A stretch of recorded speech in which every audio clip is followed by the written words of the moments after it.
kaning bunga sa malunggay. Daghan man daw ni siya benepisyo. So atong pangwaon ang iyang bunga. Daghan ko bunga ani guys. Kay daghan ko og kamunggay sa likod sa balay. So kani daghan daw ni benepisyo. Siyempre magsige po tag pananaw. Ato po ng so panon. Daghan man daw ni siya kay dili magud ko kanang wala na ko ni siya ginakuan ba ginagulay. Ako na ra ni siyang ginapahinog. Kay daghan man daw ni siya o benepisyo sa atong lawas. Labi na sa may mga kuandara. Mga UTI daw.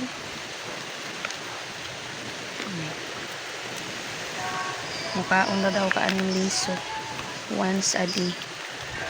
Tapos mintan ako sa kuan siya sa bata kay lima ka piraso or sa mga matanda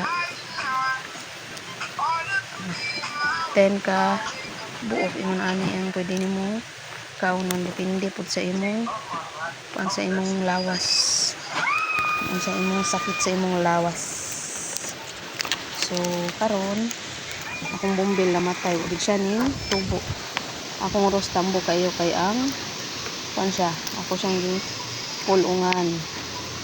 So na ako diri dapita nanguan nagpak og kamunggay kay mga palid ra ni ron sa hangin.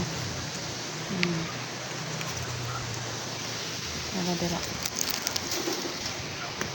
muna ang liso sa akong malunggay. Dali ra mo sa pasniton gud. Dali ra siya pasniton. So kura ni siyang pauguhon kay basa ko man. So inom day ani niya. Basahan nimo ang medyo pait. Tapos naitamis gamay. Pero mo nang kuan tubig, okay na.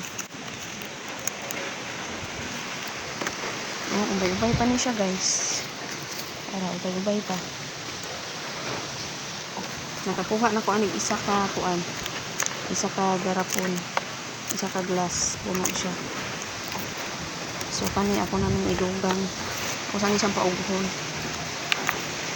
Ini pa uga-ugahon.